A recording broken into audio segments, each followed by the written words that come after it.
আজকে মন্ত্রিসভার বৈঠক ছিল। মন্ত্রিসভার বৈঠকে বেশ কয়েকটি গুরুত্বপূর্ণ সিদ্ধান্ত গ্রহণ করা হয়েছে। আপনারা জানেন যে বিপ্লব দেবের নেতৃত্বে এ রাজ্যের সরকার গঠন হওয়ার আগে পর্যন্ত এই ধরনের সিদ্ধান্ত ত্রিপুরা রাজ্যে কখনো কোনো সরকার অতীতে করেনি। কৃষকদের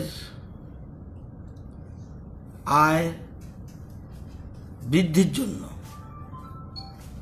রাজ্য সরকার অনেকগুলি সিদ্ধান্ত গ্রহণ করেছে এবং কৃষকদের হাতে যাতে অর্থ পৌঁছতে পারে সেজন্য রাজ্য মন্ত্রিসভা গত কয়েক বছরে, আমি সবগুলি একসাথে বলছি, কৃষকদের থেকে সহায়ক মূল্যে ধান ক্রয় করেছে 60,000 মেট্রিক টন। 18-19-এ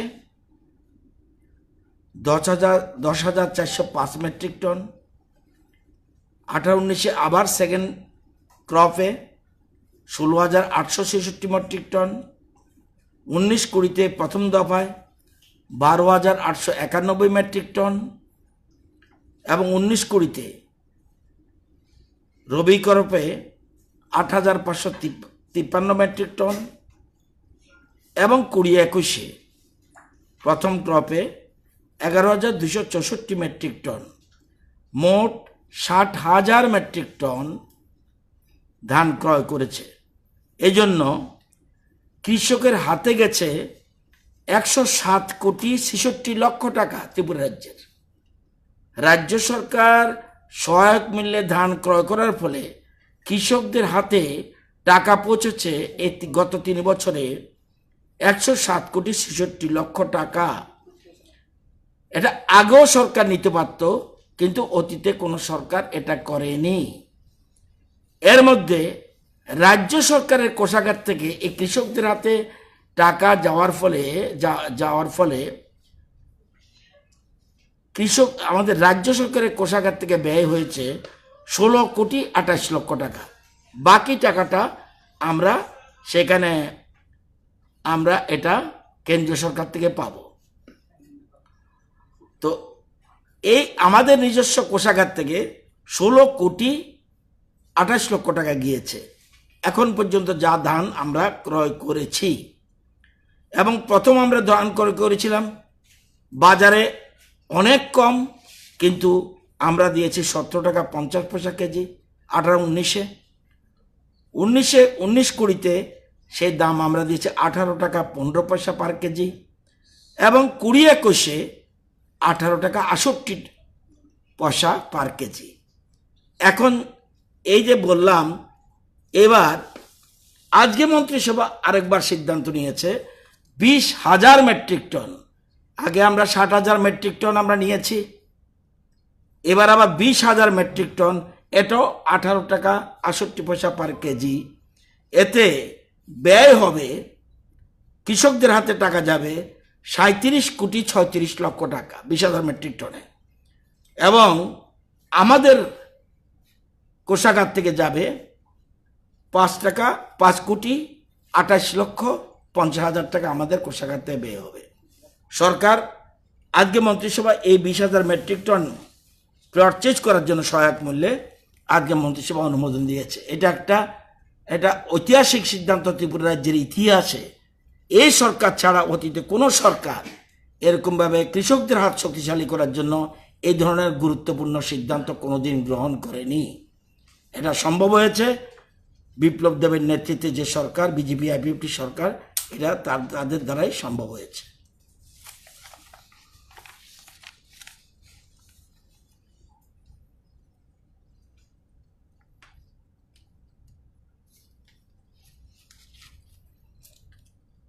আপনারা জানেন কোভিড পরিস্থিতি যদিও অন্য রাজ্যের তুলনায় আমাদের রাজ্যে ভালো, তবুও এটা একই জায়গায় দাঁড়িয়েছে, কোথাও কোথাও বৃদ্ধি হয়েছে।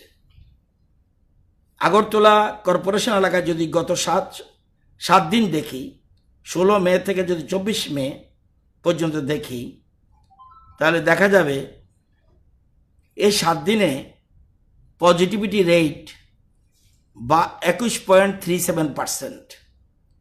16 মে ছিল 17.22%, 24 মে হলো 22.82%। অর্থাৎ 7 দিনে গড়ে যদি ধরি 21.37%, কিন্তু 24 তারিখের 22.82% পজিটিভিটি রেট। এবং আপনারা যদি দেখেন জেলাগুলির চিত্র,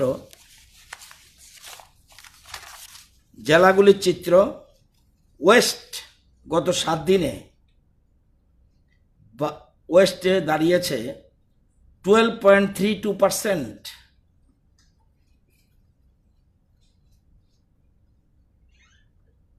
সিপাহীজলা 5.33% 7 দিনে, খোয়াই 7 দিনে 11.06%, গোমতী 6.56%, সাউথ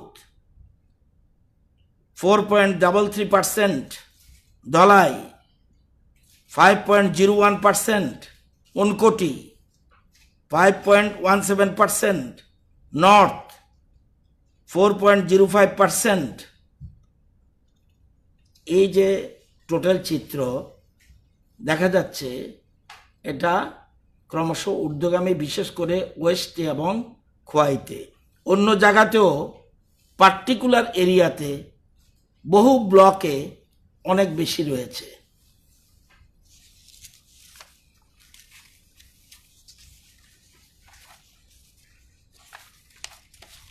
তো এসব দিক বিচার বিবেচনা করে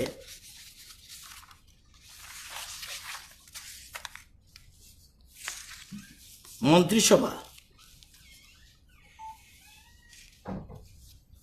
মানুষের নিরাপত্তার স্বার্থে অত্যন্ত গুরুত্বপূর্ণ সিদ্ধান্ত গ্রহণ করেছে। আজ মন্ত্রিসভা সিদ্ধান্ত গ্রহণ করেছে আগরতলা কর্পোরেশন এলাকায় আগামীকাল 26শে মে পর্যন্ত, আগামীকাল যে 26শে মে পর্যন্ত যে করোনা কারফিউ জারি করা আছে, সেটা আরো কঠোর করে,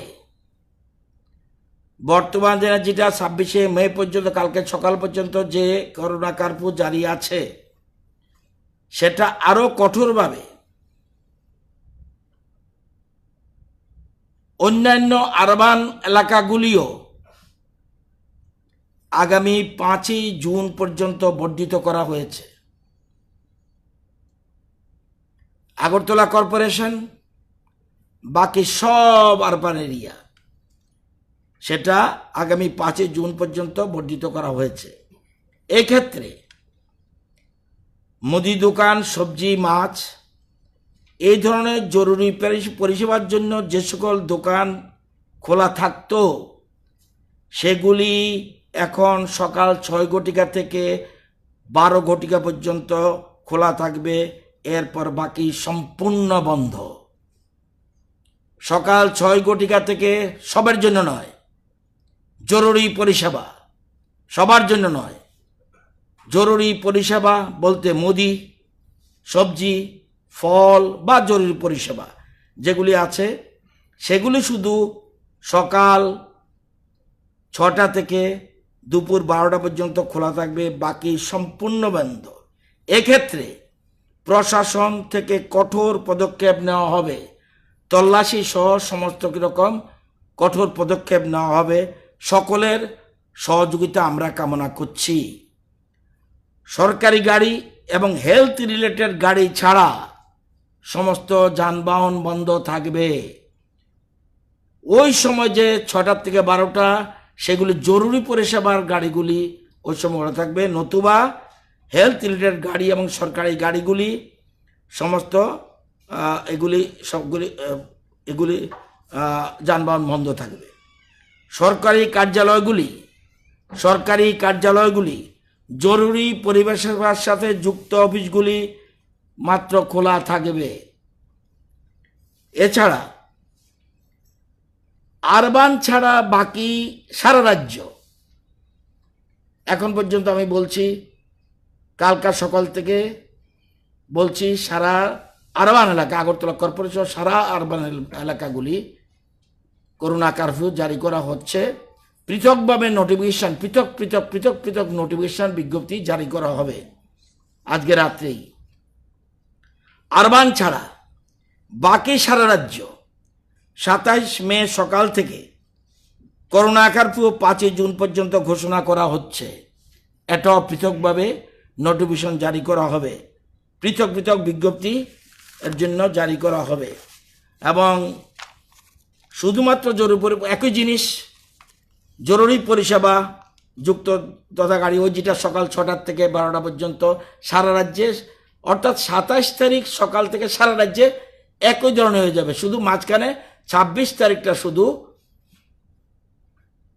আরবান এলাকাগুলি এটা খোলা থাকবে, এছাড়া সম্পূর্ণ বন্ধ থাকবে। রাজ্যের মানুষের নিরাপত্তার স্বার্থেই প্রশাসন এই কঠোর পদক্ষেপ নিতে বাধ্য হচ্ছে, কারণ মানুষের নিরাপত্তা সবার আগে।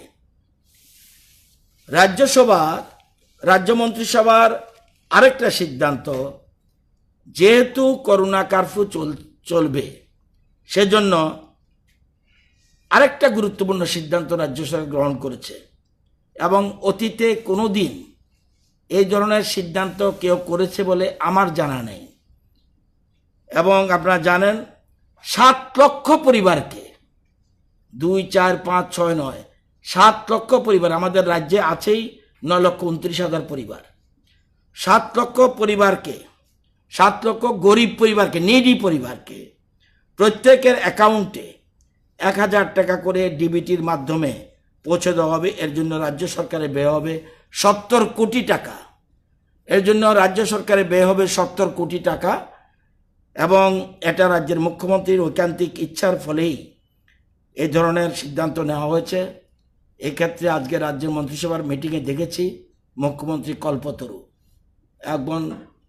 যেভাবে হোক, মানে মানুষের কাছে করোনা দেব আমরা, ঠিক আছে, উনি বলছে না, করোনা দেবেন ঠিক আছে, করোনা কারফিউ করবেন সব ঠিক আছে, কিন্তু মানুষের কাছে কিছু অর্থ পৌঁছতে হবে, সামগ্রীও পৌঁছতে হবে। তো রাজ্য সরকার এই একটা গুরুত্বপূর্ণ সিদ্ধান্ত গ্রহণ করেছে। এটা আপনাদের মাধ্যমে সারা রাজ্যের মানুষের কাছে পৌঁছানোর জন্য আমি অনুরোধ করব। এবং কষ্ট হবে আমরা জানি, কিন্তু মানুষকে আগে বাঁচিয়ে রাখতে হবে। অন্যান্য রাজ্যের তুলনায় আমাদের পরিস্থিতি ভালো হলেও আমরা সম্পূর্ণ নিরাপদ থাকতে চাই। আরও ডিটেলস আলোচনা হয়েছে এবং আমাদের যা স্টেপ নেওয়ার, সেগুলি স্টেপ প্রশাসনগতভাবে স্বাস্থ্য পরিষেবার সাথে, বিশেষ করে কোভিড রিলেটেড এগুলি যা করে আপনারা দেখেছেন।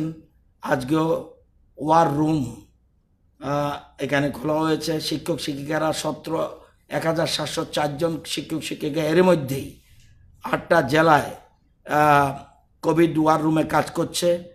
3টা জেলায় কোভিড ওয়ার রুম হয়েছে এবং পশ্চিম ধলাই, সিপাহীজলায়, এবং এছাড়া ভ্যাকসিনের সাথে যুক্ত রয়েছে, কন্ট্রোল রুমের সাথে যুক্ত রয়েছে এবং স্বতঃস্ফূর্তভাবে এগিয়ে আসছে। এটা অতীতের শিক্ষক শিক্ষিকার মধ্যে আমি দেখিনি।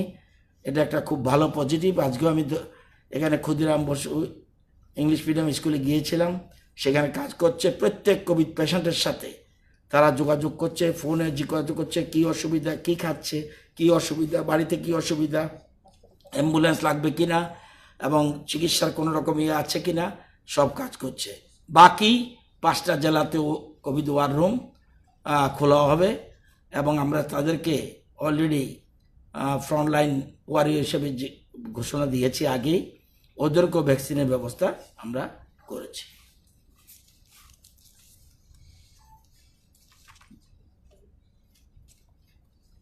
Thank you. এখন যা সিদ্ধান্তের কথা এদ্দুর জানি, চালু থাকবে না থাকবে এটা সেন্ট্রাল গভর্নমেন্টের ব্যাপার। আমরা টেক আপ করেছি, আর কিছু বলতে পারবো না।